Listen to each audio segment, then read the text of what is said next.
about the fourth dimension? Now, to approach that, let's consider a cube. We can imagine a cube in the following way. You take a line segment and move it at right angles to itself in equal length. That makes a square. Move that square in equal length at right angles to itself, and you have a cube. Now, this cube, we understand, casts a shadow. And that shadow we recognize. It's, ordinarily drawn in third grade classrooms as two squares with their vertices connected. Now, if we look at the shadow of a three-dimensional object in two dimensions, we see that, in this case, not all the lines appear equal. Not all the angles are right angles. The three-dimensional object has not been perfectly represented in its projection in two dimensions, but that's part of the cost of losing a dimension in the projection.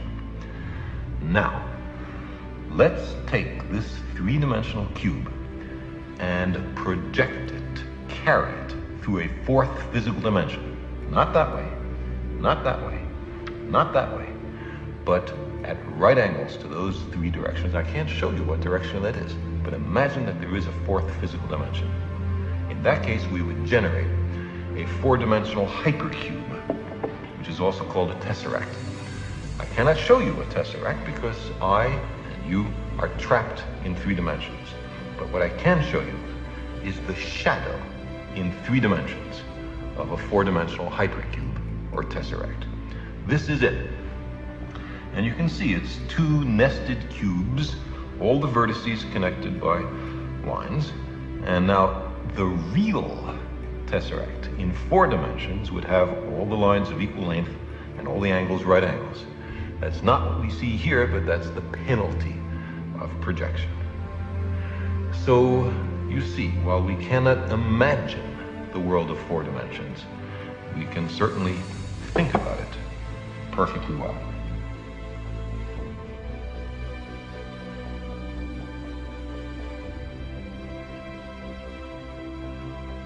In the 1940s, an Austrian immigrant to America and refugee from Nazi Germany, Dr. Wilhelm Reich, made the scientific discovery of a previously unknown energy existing in the atmosphere, in space, and within living organisms.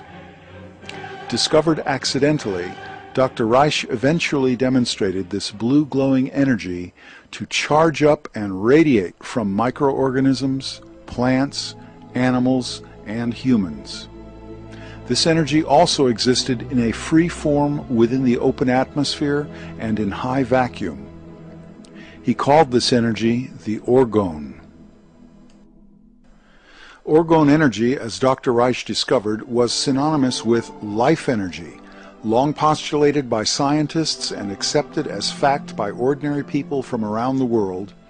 Orgone energy could be gathered in its free form directly from the atmosphere using a device he later called the orgone energy accumulator. A simple enclosure resembling a large hollow capacitor, composed of alternating layers of special insulators and conductors, the orgone accumulator allowed a high charge of the orgone to collect inside itself, facilitating its direct study and revealing many of its properties.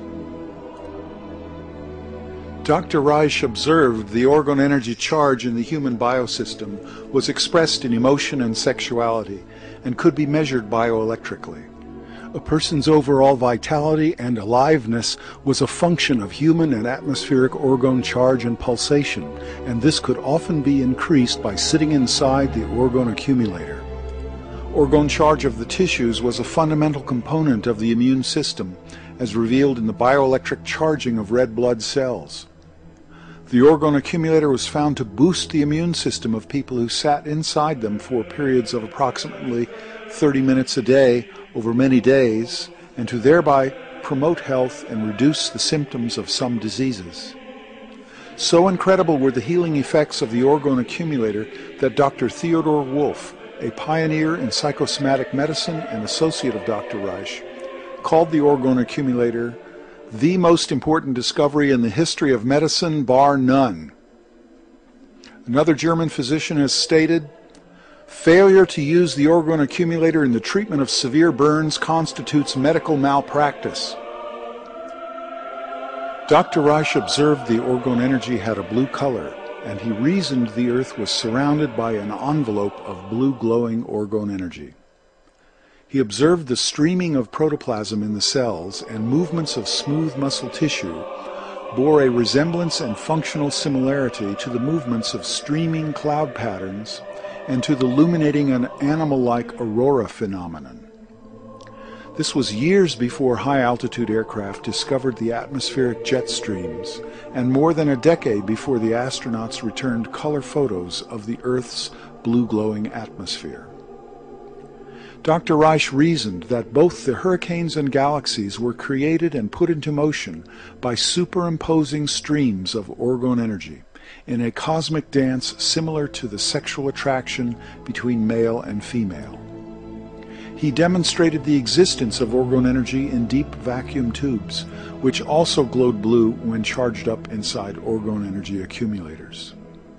The orgone energy filled all space, he argued, satisfying many of the descriptions of the older cosmological ether of space, or what modern astronomy confusedly calls dark matter, and which is identified as an anomalous blue-glowing halo surrounding galaxies. Even more controversial, Dr. Reich developed a method to run small motors with the orgone energy. He also developed orgone energy devices for affecting the atmospheric orgone and clouds to bring rains during droughts or even into large deserts. Dr. Reich demonstrated this same life energy or orgone energy in a number of carefully controlled experiments, too much to report in this short video, which allow us to make these short summary statements with reasonable scientific certainty. His publications on these subjects presented very positive results from his experimental work, but this only added to the hysterical outrage of his critics. They slandered his early research on human sexuality, called the orgone accumulator a sex box, and subjected Dr. Reich and his associates to character assassination and slander. Dr. Reich's work and ideas were chronically misrepresented in popular newspaper and magazine smear articles. Fraudulent information and outright lies, and without investigating his work in any serious manner, the medical establishment encouraged the U.S. Food and Drug Administration to seek and obtain a court injunction to stop Dr. Reich's research, writing, and speaking about his discovery. In a legal case which has far greater significance to American freedoms and the U.S. Constitution than the better-known Scopes monkey trial, Dr. Reich was finally charged with contempt of court for the technical violation of an obscure cosmetic labeling law. He and an associate, Dr. Michael Silvert, were sent to prison, and Dr. Reich's books and research journals were ordered banned from interstate commerce, and existing copies were burned in New York City incinerators. Dr. Reich died in prison in 1957, while Dr. Silvert committed suicide shortly after his release.